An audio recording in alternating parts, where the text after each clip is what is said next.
Hello.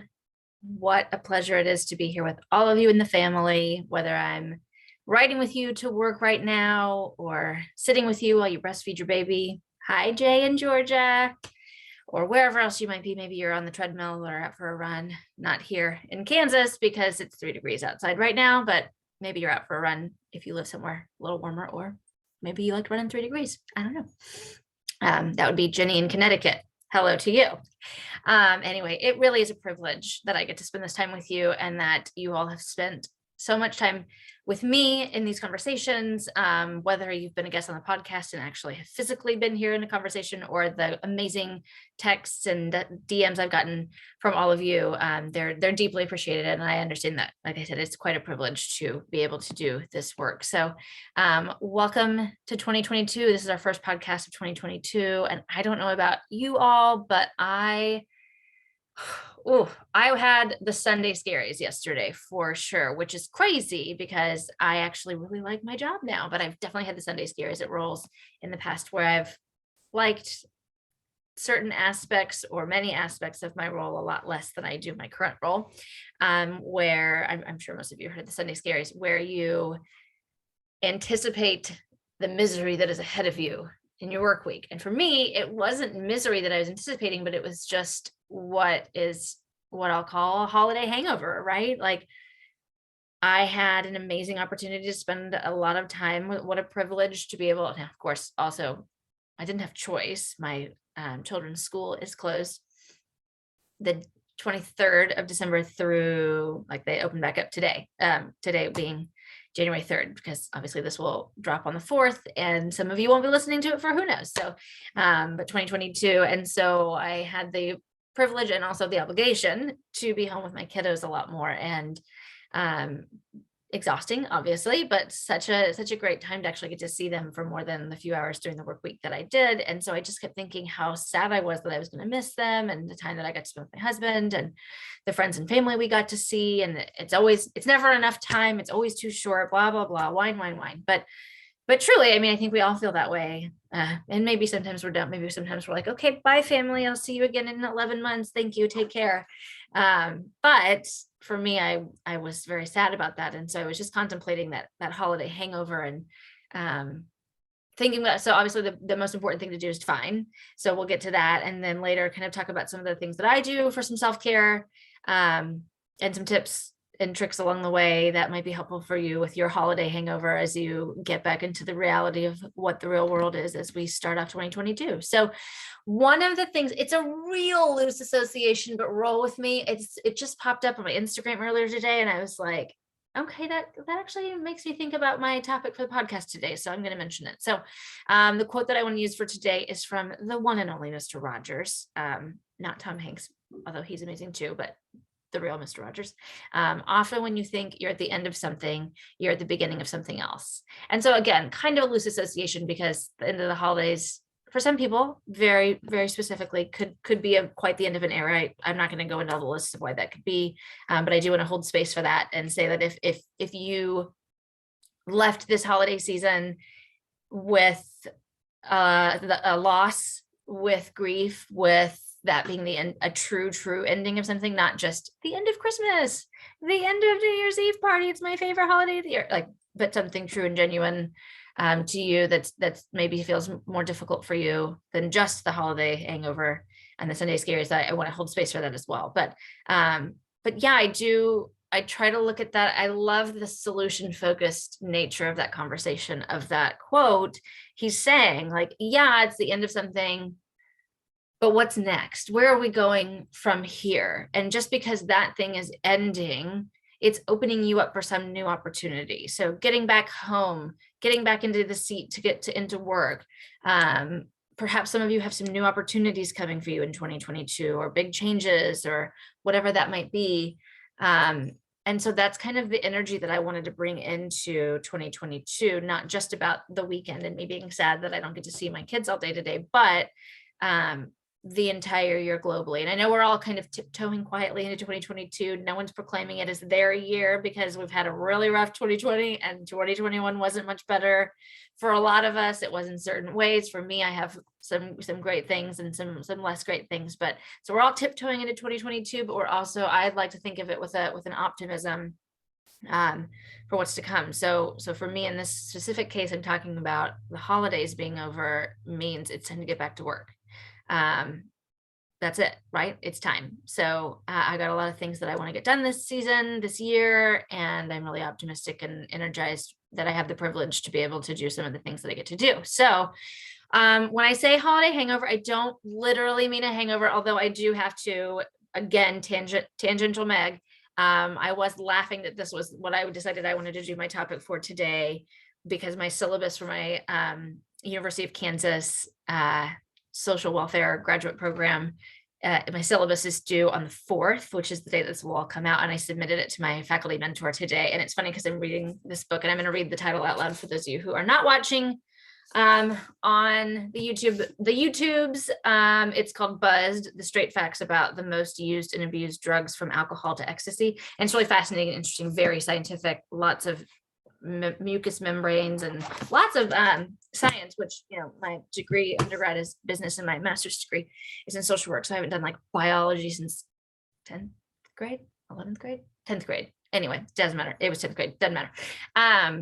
Yes, it's been a while, but I just thought that was interesting. I'm like, oh, it's funny. I'm talking about substance use and I'm doing a podcast on a holiday hangover, but I'm not literally giving advice on how to cure a hangover. So if you showed up here thinking I was talking about you've had too much bourbon and here's how to feel better in 10 minutes, you're in the wrong spot. I'm not a medical provider. But stay and hang out anyway. No, this is talking about the emotional holiday hangover. So, yeah. So again, like I said, I mentioned the Sunday Scaries, right?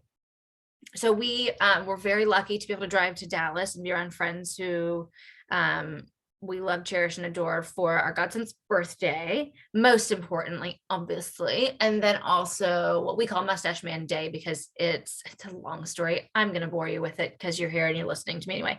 So when our friend group first did this holiday gathering, there were 2 little ones. I think they were, let's see, it's been 3 years. They were 2. Gosh, they were the age of my firstborn right now, which is just blowing my mind. And we had all gotten them gifts. There were 4 families, but only 2 of the couples had 1 kiddo each, so 2 kiddos. And of course, we all got them gifts because they're cute and adorable and amazing, and we love them. And so my husband participates. Man, I am tangential today. My husband participates in No Shave November through his agents or his work. And then I happen to love his beard, so he'll keep it through December and then shave it. He just happened to shave it down into a mustache. I don't know if it was for New Year's Eve or what. I don't know. But he was the one who passed out the gifts. So the kids were calling him Mustache Man. So then we called it Mustache Man Day,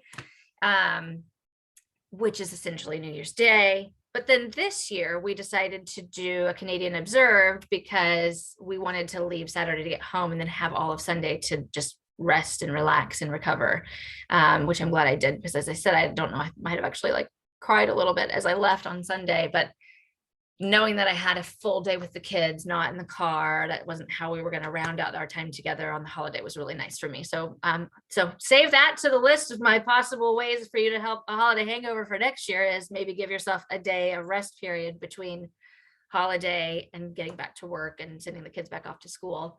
I didn't list that as one, but I obviously intended to talk about it. So there's your tip number 1. But yeah, so just sitting and really working to redirect my thoughts of like, okay, but enjoy where you are right now, Meg. Be present in the moment. Be intentional about spending this time instead of thinking about tomorrow when you're not going to see your kids. So, but that definitely was one. I know a lot of us are struggling to get up. I don't know about you all. My kids usually wake up. We either wake them up before 7:30 or they're obviously up before 7:30.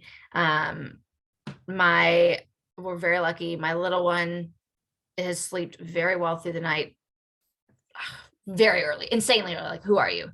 My firstborn, we had to sleep train at 4 months because we were dying. And again, what a privilege to be able to afford to pay for somebody. You've all met Jensine on the podcast. We love Jensine. Go check her out at Baby O and I on Instagram. We love her.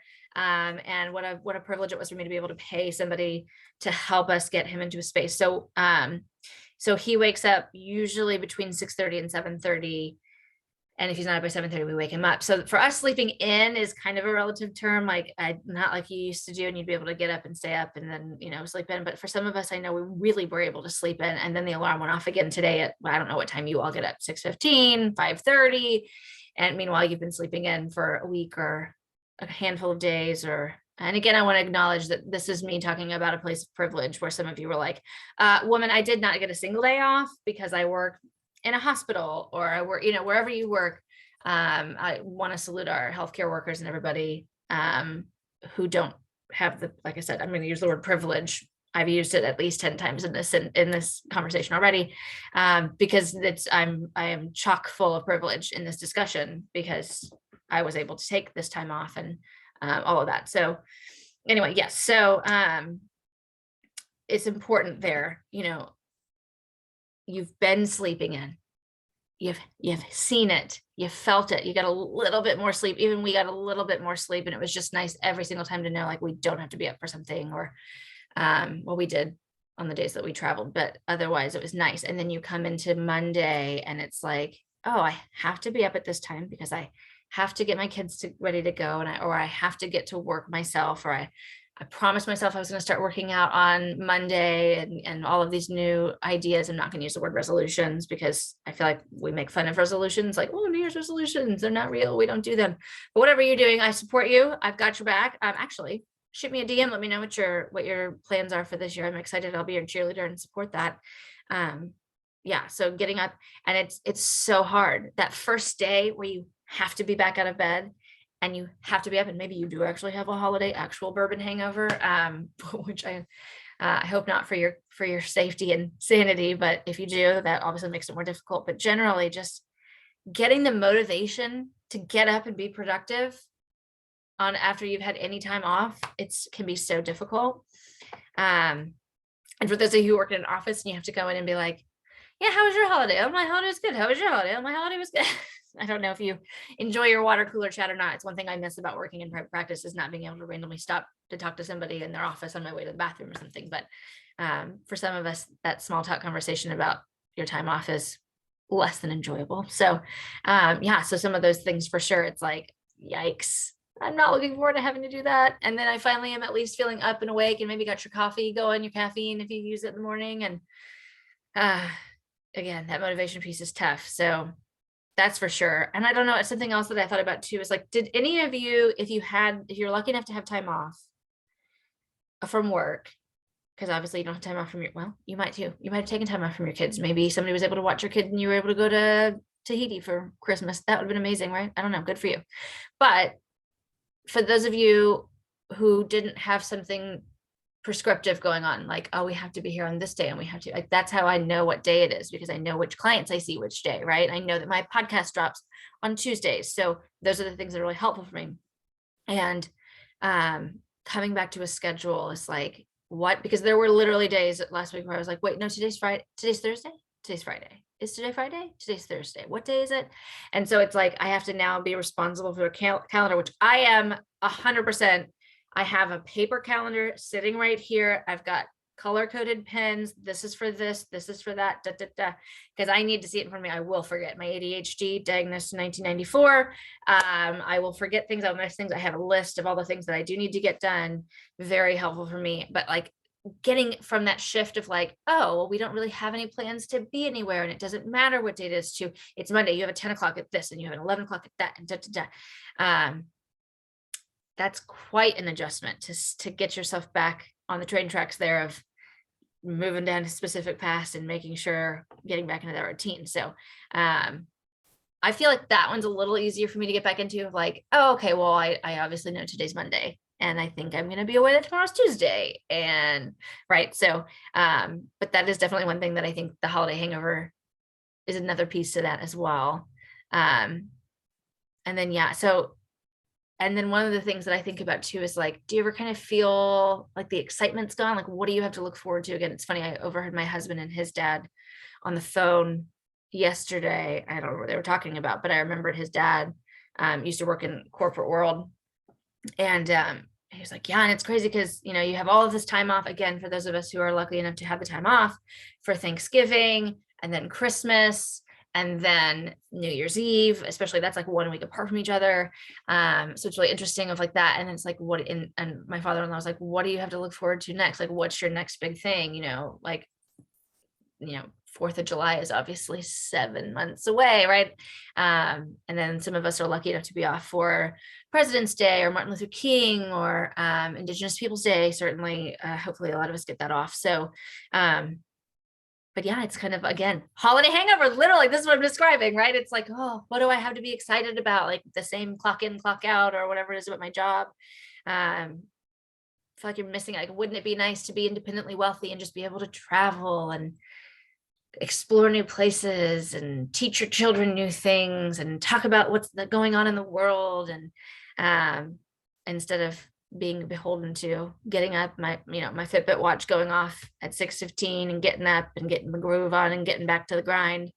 So that can be really tough to really recognize. But again, it's like, I don't want to complain about my job because I'm very lucky to be able to do what I do and I enjoy it so much. And then obviously we can all talk about a number of things that aren't less enjoyable about our roles, but yeah, the thrill and joy of the Dallas Zoo and Mustache Man Day and Dick Clark's New Year's Rockin' Eve, a little higher thrill level than just your normal Monday morning. So the holiday hangover there is for sure, but something that will pass eventually as well, but just kind of compounds that. And then also too, I don't know about you all, breastfeeding for me makes me incredibly hungry. Plus I have a diagnosed binge eating disorder. So it's really tough for me, those two things combined, because I am starving always when I'm breastfeeding. Again, privileged to be able to breastfeed and pump. No complaints there. But so I'm not going to sit here and be like, guys, I was such a good eater. I was so healthy and so focused and so intentional, and did not eat an entire bag of my mom's no bake cookies in 48 hours that she mailed to me. Bless you, from Louisville.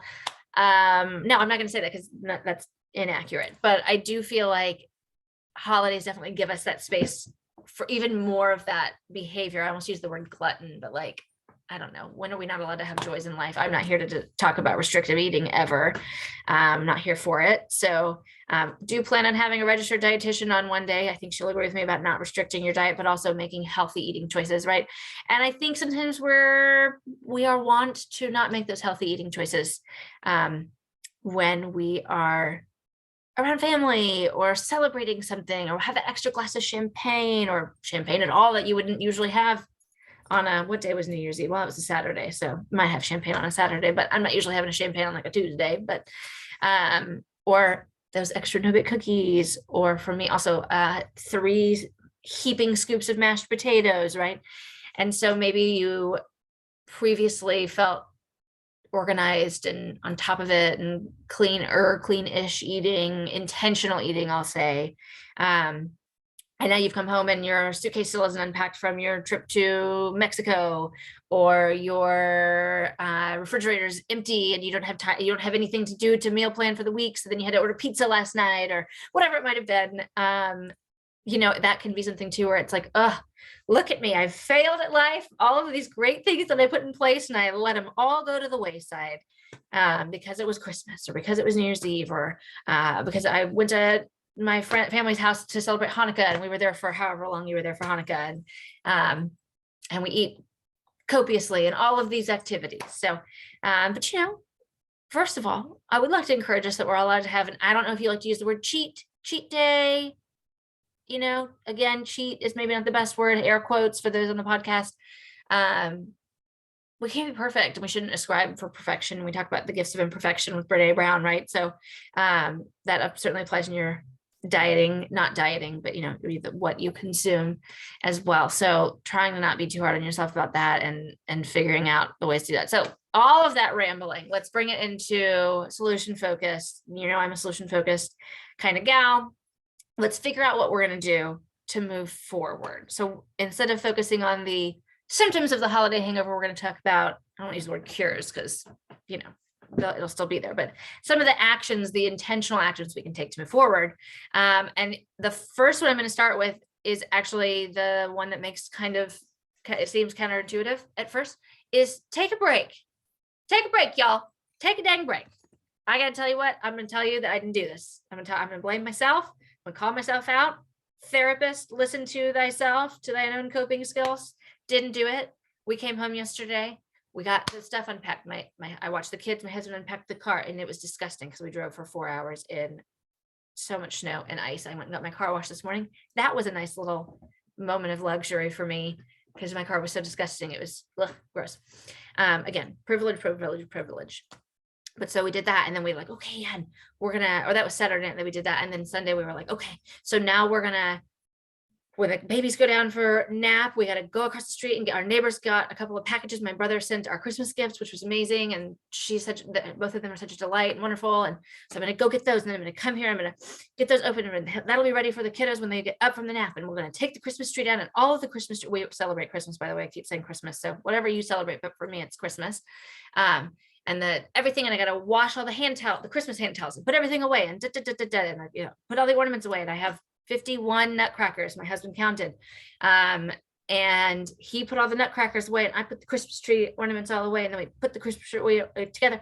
It's like, that actually feels really nice because now all of Mardi Gras stuff is up, which is wonderful, which is also kind of sad because COVID, so like no one's going to get to see it, but at least I know it's up and it makes me feel really good. But and it feels good, but like, where was my relaxation time? Where was his relaxation time? Right. So I just told you to take a break, and I didn't do it myself, but I do want to encourage those of you who on January 4th are listening to this and your Christmas tree is still up, or your lights on your house are still up, or whatever is still up from your holiday. If you celebrate a holiday and you have any decor up and it's still up, that's okay. Take a break. It's all right. Because is anybody going to die if that Christmas tree is still up? Nah, they sure are not. Is anybody going to call your HOA if your Christmas lights are still up? I don't know the answer to that. That might be something that you need to look into, because if they're going to do that and you're going to get fined, then yeah, that's kind of more of a priority. But that's what I'm talking about, though. First of all, is somebody going to die? No. This is what I keep telling myself. I'm going to say it. I say it all the time. Did the children die? No. We're good. Okay. What next, right? No one's going to die if your Christmas tree is still up. No one is going to be upset, right? If your suitcase is still out, make sure you find your toothbrush, right? Because, okay, right, brush those teeth. But, don't stress. Don't just, right? We're going to figure it out as we get there. Get a to-do list going. I told you already, I got my paper lists. I got my checklist. I'm very type A. Shocking. I know. I love to write something down and be able to check it off. If a list is not helpful for you, or you find it to be too much pressure, then keep that in mind. But I do think that organization and knowing what it is that you need to get done is very helpful to see, because then you can prioritize. You can say, I need to get these 7 things done. And if I don't get my Christmas lights off my house by by January 8th, then my HOA is going to charge me a fee. Okay, well, then that's priority number 1, because none of these 7 things on my list is anybody going to die, but I don't want to pay whatever that stinger fee is going to be for your HOA from not having it. Thankfully, we don't live in a place with an HOA, but I'm just thinking of the things that could be, right? So whatever it would be for you that does need to be a priority, you can put those in order of importance. And when you are starting to feel overwhelmed, when you're starting to get in the weeds, you can look at that list again without your own discernment of whether or not lists are helpful for you, and how detailed and how specific it needs to be. Again, type A, we love it. If I start to feel in the weeds, I'm gonna look at my list and I'm gonna say, none of that needs to be done right now. I'm gonna go watch an episode of TV. I'm gonna go listen to a podcast. I'm gonna go take a shower, heaven forbid.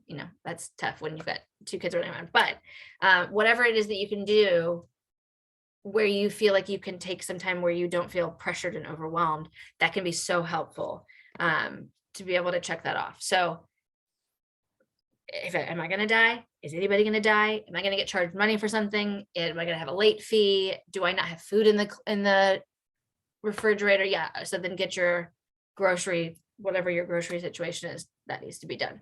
Yeah. So definitely I do love a to-do list, right? Don't let yourself get overwhelmed. Be manageable. What's going on, right? Wants and needs, necessary, not necessary, right? Something else I like to think about is like your organization skills, and it kind of goes with the to-do list, right? So what are some things that you've done in the past that have been very helpful for you to organize? So I'm feeling overwhelmed by coming home and being upset that everything's over. And on top of all of those emotions that I'm having about not getting to spend as much time with my children as I would like to, because I have to work, I'm feeling overwhelmed by all of the stuff that I have to do now, or the things that I forgot to do. Like I forgot to get Aunt Sue. Oh, I actually have an Aunt Sue. Anyway, I forgot to get Aunt Sue a Christmas present. I got to make sure I go do that. Right.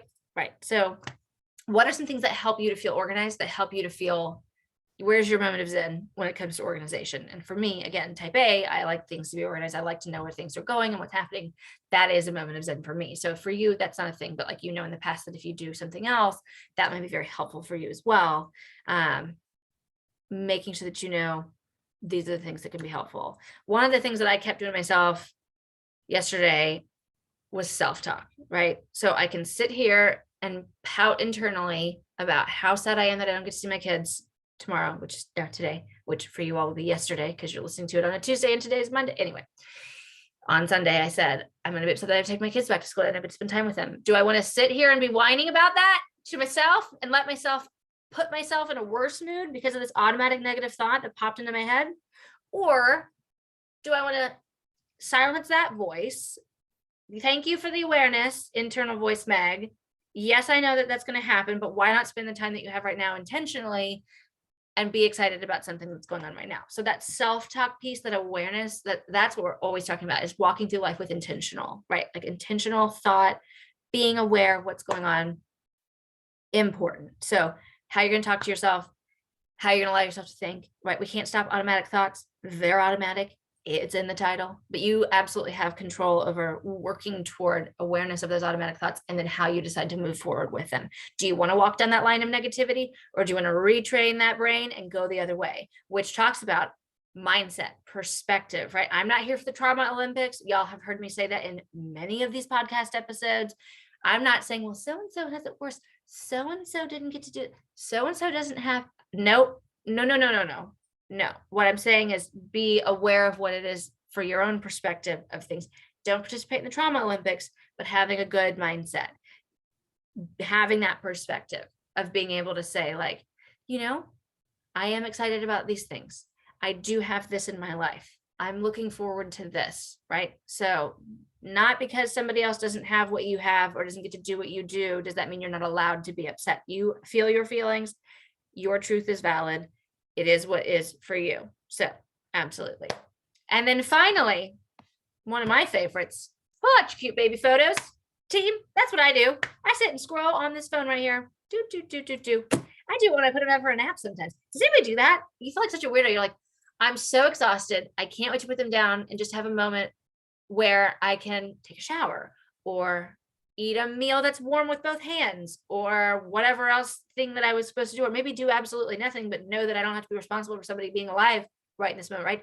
And then like 2 minutes later, I'm scrolling pictures of them that I took that morning, or, when they were younger, tiny babies. But isn't that funny how you're just like, I just saw you like 5 minutes ago and I'm scrolling. I've had it when I was breastfeeding and the baby fell asleep on me and I was scrolling pictures because she was asleep and I missed her, but I'm not going to wake her up. We learned that everything is a Friends reference. Rachel, Phoebe, Monica on Friends. Don't wake up a sleeping baby. No, I'm kidding.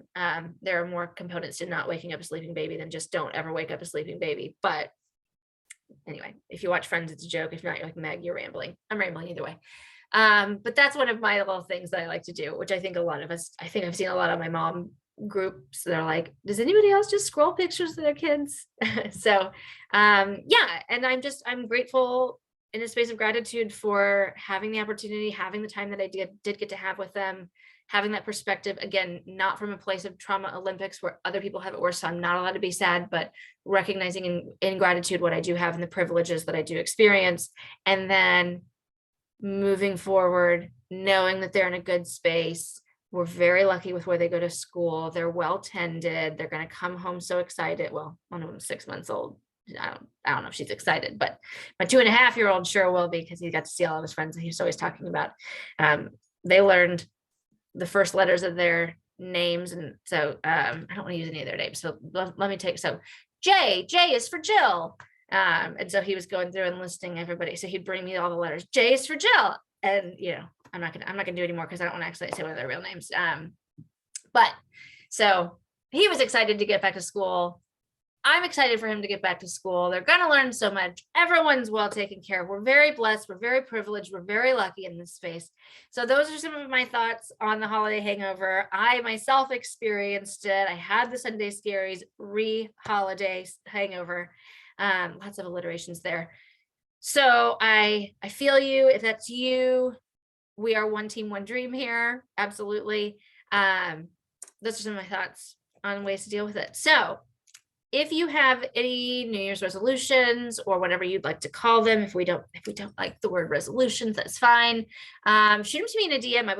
I would love to be able to support you and cheer you on in that. I know change is tough, but change is doable if you want to do it. And I think support and accountability is what really helps us to make change in our lives. So give me a holler, let me know. As always, give me a holler, let me know if you have any topics you want. I've got some great guests lined up as well for some fun and really interesting topics coming up. And then I say it in my outro, but I want to say it again here. Please rate, review, and subscribe. Ratings are so helpful. If you have a moment to take and write a couple sentences about what you think about the podcast, hopefully they're good. And if they're not good, maybe send them to me first in a DM and then we'll talk about it. But 5 stars would be great. And a little review, and then subscribe so you can get alerts whenever I post new content. Again, privilege. I'm full of it. I'm overflowing with it, and I am aware of it, and I am so grateful. Thank you for spending this time with me. Thank you for the support that you have all sent to me. I'm so excited for what we have in 2022, and I hope everyone enjoyed their holidays, and we're all ready to move on to the next great adventure, right? Where it's the beginning of something new. All right. Have a good one.